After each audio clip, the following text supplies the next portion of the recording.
नमस्कार साथीहरु, technical Sandeep YouTube च्यानलमा हजुरलाई स्वागत छ र म सन्दीप मल्ल। सो गाइज, हजुरहरुलाई थाहा नै छ केही समय अगाडि चाहिँ हाम्रो नेपाली बजारमा Xiaomi को Mi 11 Lite 4G भेरिएन्ट वाला चाहिँ लन्च भएको थियो। अलमोस्ट हामीले 35000 मा चाहिँ देख्न मिलेको थियो र त्यसको जुन 5G भेरिएन्ट वाला चाहिँ लन्च भएको थियो न, त्यो लन्च हुने कुराहरु चाहिँ आएको थियो। तर त्यसलाई चाहिँ अलिकति नाम चेन्ज गरेर चाहिँ Mi 11 Lite NE नामले चाहिँ हामीले देख्न मिल्दैछ। एउटा 5G स्मार्टफोन हो। ओभरअलमा हेर्ने भने कमालको स्मार्टफोन रहेको छ, कमालको बिल्ड क्वालिटी देख्न मिल्दैछ, एकदमै स्लिम रहेको छ, लाइट वेट स्मार्टफोन रहेको छ। सो आज यसैको बारेमा चाहिँ कुरा गर्ने छु, के फिचर स्पेसिफिकेसन देख्न मिल्छ र हाम्रो नेपाली बजारमा कहिलेसम्म देख्न मिल्नेछ र के कति प्राइसको चाहिँ हामीले एक्सपेक्ट गर्न सकिन्छ, सम्पूर्ण जानकारी दिनेछु र भिडियो अन्तिमसम्म हेरेर जानकारी लिनु होला। र त्यो भन्दा पहिला चाहिँ यदि आजको भिडियो मन परे भिडियोलाई लाइक गरेर तलपट्टि देख्न सक्नुहुन्छ रातो बटन, त्यसलाई च्यानल सब्स्क्राइब गर्नु होला र साथमा रहेको नोटिफिकेसन बेल आइकनलाई दबाएर अल नोटिफिकेसनलाई पनि अन गर्नु होला, ताकि मैले जति पनि नयाँ भिडियो अपलोड गर्छु सबैभन्दा पहिलो नोटिफिकेसन हजुरलाई मिल्नेछ। ओके, सो गाइज, अब चाहिँ ढिला नगरी आजको भिडियो सुरु गर्न चाहन्छु र Xiaomi को Mi 11 Lite NE 5G को बारेमा कुरा गर्ने हो भने सबैभन्दा पहिला चाहिँ म यसको डिजाइन, डिस्प्ले र बिल्ड क्वालिटीबाट चाहिँ सुरु गर्न चाहन्छु। 6.55 इन्चको full HD plus AMOLED display 90 hertz का साथ देख्न मिल्छ। 180 हर्ट्ज को चाहिँ टच सैम्पलिङ रेट देख्न मिल्नेछ भने 10 बिट र 1 बिलियन कलर का साथ चाहिँ डिस्प्ले देख्न मिल्नेछ। 402 ppi को पिक्सल डेन्सिटी देख्न मिल्नेछ। अगाडि पछाडिपट्टि चाहिँ फुल ग्लास को चाहिँ बिल्ड क्वालिटी देख्न मिल्नेछ। 800 निट को चाहिँ पिक ब्राइटनेस देख्न मिल्नेछ भने 500 निट को चाहिँ टिपिकल ब्राइटनेस देख्न मिल्नेछ।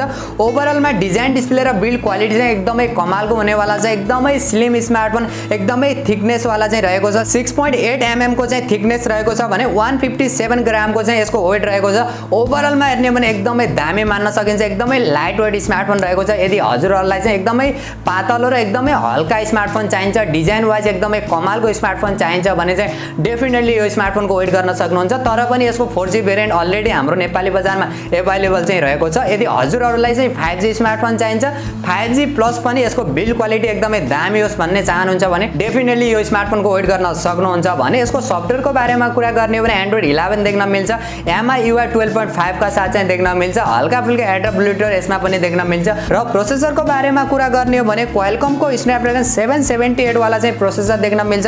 5G को सपोर्ट पनि रहेको छ। 6 नैनोमिटर फेब्रिकेसनमा बनेको छ।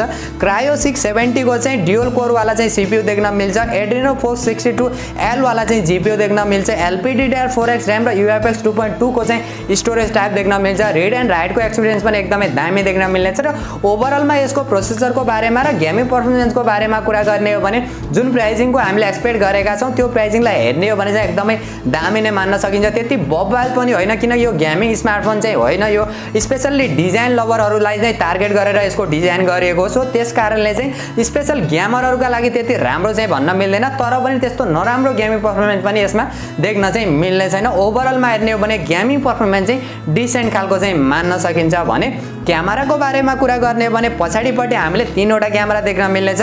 जो मेन क्यामेरा 64 मेगापिक्सलको प्राइमरी सेन्सर, सेकेन्ड क्यामेरा 8 मेगापिक्सलको अल्ट्रा वाइड सेन्सर र थर्ड क्यामेरा चाहिँ 5 मेगापिक्सलको टेली माइक्रो लेन्स वाला चाहिँ देख्न मिल्नेछ। भने अगाडिपट्टिको सेल्फी क्यामेरा चाहिँ 16 मेगापिक्सलको देख्न मिल्नेछ। पछाडिबाट 4K भिडियो रेकर्ड गर्न सकिन्छ 30 fps मा। अगाडिबाट 1080 पिक्सलको भिडियो रेकर्ड गर्न सकिन्छ 60 fps मा। ओभरअलमा हेर्ने हो भने क्यामेरा फिचर र क्वालिटी चाहिँ एकदमै दामी नै मान्न सकिन्छ। प्राइसिङलाई हेर्ने हो भने यसको अरु फिचर र अरु सेन्सरहरुको बारेमा कुरा गर्ने हो भने चाहिँ मलाई अलिकति नराम्रो चाहिँ यो स्मार्टफोनको दुईटा पोइन्ट चाहिँ लागेको छ। हामीले 3.5 mm को हेडफोन ज्याक चाहिँ देख्न मिल्दैन, यो चाहिँ कति पनि चित्त बुझेन। जुन प्राइसिङमा हामीले देख्न मिल्दैछ त्यो प्राइस सेगमेन्टमा चाहिँ दिनुपर्छ जस्तो चाहिँ मलाई लाग्छ। र अर्को कुरा चाहिँ हामीले यसमा साइड माउन्टेड फिंगरप्रिन्ट सेन्सर देख्न मिल्छ। एमोलेड डिस्प्ले दिएको छ तर साइड माउन्टेड फिंगरप्रिन्ट सेन्सर देख्न मिल्ने वाला छ। यो कुरा चाहिँ अलिकति चित्त बुझेन। कम से कम इन डिस्प्ले फिंगरप्रिन्ट सेन्सर का साथ आएको भए चाहिँ अझै एकदमै प्रिमियर वाला चाहिँ फिल चाहिँ दिन्थ्यो। र सेन्सरहरुको बारेमा कुरा गर्ने हो भने ड्युअल स्टेरियो स्पिकरको सपोर्ट देख्न मिल्छ। हाइब्रिड सिम स्लटको सपोर्ट देख्न मिल्नेछ। प्रोक्सिमिटी सेन्सर भयो, गाइरोस्कोप सेन्सर भयो, लाइट मोड भयो, कम्पास देखि अरु सानातिना फिचर सेन्सरहरु चाहिँ मजाले हामीले यसमा देख्न मिल्नेछ। भने ब्याट्रीको बारेमा कुरा गर्ने हो भने 4250 mAh को ब्याट्री देख्न मिल्नेछ। 33 वाट को fast charger USB type C port देख्न मिल्नेछ। यहाँनिर पनि यसको ब्याट्री ब्याकअप चाहिँ अलिकति कम हो जस्तो चाहिँ लाग्यो, किनभने यसको जुन प्रोसेसर युज गरिएको छ त्यो प्रोसेसरले पनि अलिकति ब्याट्री कन्जम्पसन चाहिँ बढी खाने गर्दछ। अलिकति बढाएर 4500 mAh सम्म या त 5000 mAh सम्म दिएको भए चाहिँ एकदमै दामी चाहिँ हुन्थ्यो। र भेरिएन्टको बारेमा कुरा गर्ने हो भने हामीले चारवटा भेरिएन्टमा चाहिँ देख्न मिल्नेछ 6GB 64GB 6GB 128GB 8GB 128GB र 8GB प्लस 256GB का साथ चाहिँ हामीले चारवटा भेरिएन्ट चाहिँ देख्न मिल्नेछ भने र यसको प्राइसको बारेमा कुरा गर्ने हो भने जुन यसको बेस भेरिएन्ट चाहिँ हामीले लगभग नेपाली बजारमा अराउन्ड 35,000 मा चाहिँ देख्न मिल्नेछ र यसको सबभन्दा हायर भेरिएन्ट चाहिँ हाम्रो नेपाली बजारमा लगभग 50,000 मा चाहिँ देख्न मिल्नेछ 35 देखि 50,000 को बीचमा चाहिँ हामीले यसका चारवटा भेरिएन्ट चाहिँ देख्न मिल्नेछ यो भन्दा पहिला चाहिँ Mi 11 Lite 4G वाला चाहिँ 6GB प्लस 128 वाला चाहिँ लन्च भएको थियो लगभग हामीले 35,000 मा देख्न मिलेको थियो र यो चोटी पनि यसको 5G भेरिएन्ट वाला 6GB प्लस 128GB वाला चाहिँ कमसेकम हामीले 35 देखि 40,000 को बीचमा नै देख्न मिल्नेछ